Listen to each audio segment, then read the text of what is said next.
एक बात आपने कही गढ़, ये गढ़ चौधरी देवीलाल जी का था। इसको तो भूपेंद्र सिंह हुड्डा ने एक झूठा लारा देके, रोहतक की चौधर का नाम देके लोगों को ठगने का काम किया था। इसलिए ये गढ़ हम वापस जीतने के लिए निकले हैं और निश्चित रूप से 25 सितंबर का दिन वो दिन होगा जिस दिन ये नया इतिहास लिखा जाएगा। 25 सितंबर को भूपेंद्र सिंह हुड्डा के गढ़ रोहतक में इनेलो सम्मान दिवस रैली का आयोजन करने जा रही है, जिसको लेकर पार्टी के तमाम छोटे से बड़े नेता ताबड़तोड़ दौरे कर रहे हैं और कार्यकर्ताओं के बीच जाकर न केवल उन्हें रैली का निमंत्रण दे रहे हैं, बल्कि कार्यकर्ताओं के बीच रोहतक रैली के जरिए हुड्डा के गढ़ में सेंध लगाने की हुंकार भर रही हैं। जी हाँ, इनेलो महिला विंग की प्रभारी सुनैना चौटाला आज चरखी दादरी में कार्यकर्ताओं के बीच पहुंची थी, जहां उन्होंने हुड्डा के गढ़ रोहतक को छीनकर इतिहास रचने का दावा किया। सुनैना ने कहा कि रोहतक हुड्डा का नहीं बल्कि चौधरी देवीलाल का गढ़ था, लेकिन हुड्डा ने रोहतक की चौधर लाने का लारा लप्पा देकर जनता को गुमराह कर दिया था। उन्होंने कहा कि हुड्डा के गढ़ में 25 सितंबर को सम्मान दिवस रैली होगी, जिसके बाद हुड्डा से उनका गढ़ छीनकर इतिहास रचा जाएगा। यहाँ पे हमारे नेता जो हैं सभी लगे हुए हैं इस कवायद में कि रैली को हम मजबूत बनाएं, रैली को रिकॉर्ड तोड़ बनाएं। और एक बात आपने कही गढ़, ये गढ़ चौधरी देवीलाल जी का था। इसको तो भूपेंद्र सिंह हुड्डा ने एक झूठा लारा देके, रोहतक की चौधर का नाम देके लोगों को ठगने का काम किया था।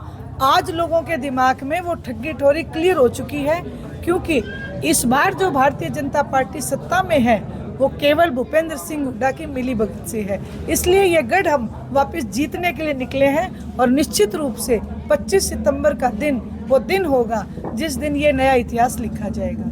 पोल तो सारे हरियाणा प्रदेश में उसी दिन आ गई थी। मैं आपको एक किस्सा बताती हूँ। मैं गई एक किलोई हल्के के गाँव में, एक बुजुर्ग मेरे को मिल गए और जब मैं वहाँ बैठी तो वो मेरे को कहने लगे कि बेटी इब का तो गलती होगी, पर इब हमारे कहानी समझ में आ गई। तो मैंने उनसे वैसे ही पूछा, बताओ जी क्या कहानी समझ में आई? बोले न्यू समझ में आ गई कि हरियाणा का पहले नाश कराया जेजेपी ने और इब का जो नाश कराया है वो कराया बाबू बेटे ने। तो बाबू बेटे से उनका अभिप्राय भूपेंद्र सिंह हुड्डा और दीपेंद्र सिंह हुड्डा से। वहीं भिवानी में पेंशन को लेकर एक बुजुर्ग द्वारा दुष्यंत चौटाला को दिए गए करारे जवाब पर भी सुनैना ने प्रतिक्रिया दी और जजपा पर पेंशन बढ़ाने का झूठा दावा करने का आरोप लगाया।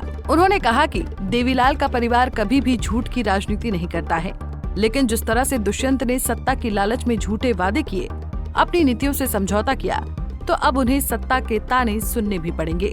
देखिए, ये दर्द है आज एक हरियाणवी के दिल में, क्योंकि चौधरी देवीलाल जी के परिवार से कोई इस बात की उम्मीद नहीं रखता कि झूठ बोला जाएगा, क्योंकि उनका एक हमेशा से ये रहा कि जो वो कहते थे वो करते थे।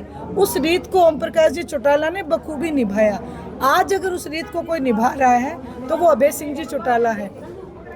दुष्यंत चौटाला से उनकी नाराजगी इसलिए थी क्योंकि जेजेपी पार्टी ने पहले वायदा किया था कि हम बुजुर्गों की पेंशन 5,000 करेंगे और हम बीजेपी के साथ नहीं जाएंगे, क्योंकि बीजेपी और कांग्रेस दोनों ही किसान विरोधी पार्टियां हैं। हरियाणा प्रदेश का बुजुर्ग कांग्रेस के अत्याचार को 87 में देख चुका है और बीजेपी के अत्याचार को लगातार 10 सालों से देख रहा है। इसलिए हर बुजुर्ग इस बात के खिलाफ है कि कोई भी हमसे झूठ बोल के और बीजेपी का साथ दे या कांग्रेस का साथ दे। इसलिए उन्होंने दुष्यंत चौटाला को ये बातें कही। आपको बता दें कि सुनैना चौटाला ने इस दौरान ये भी कहा कि कांग्रेस के विधायक और उनके बड़े नेता विधानसभा में सिर्फ शेरो शायरी तक सीमित है, जबकि इनेलो जनहित के मुद्दे उठा रही है। इतना ही नहीं, सुनैना चौटाला ने अभय चौटाला के मुख्यमंत्री नहीं बनने की टीस पर भी जवाब दिया और कहा कि 2029 में अभय सिंह चौटाला को सीएम बनाने का टारगेट है। चरखी दादरी से पुनीत शोराण, पंजाब केसरी टीवी। हमसे जुड़े रहने के लिए हमारे YouTube चैनल को सब्सक्राइब करें और नई वीडियो की नोटिफिकेशन के लिए बेल आइकॉन को दबाएं।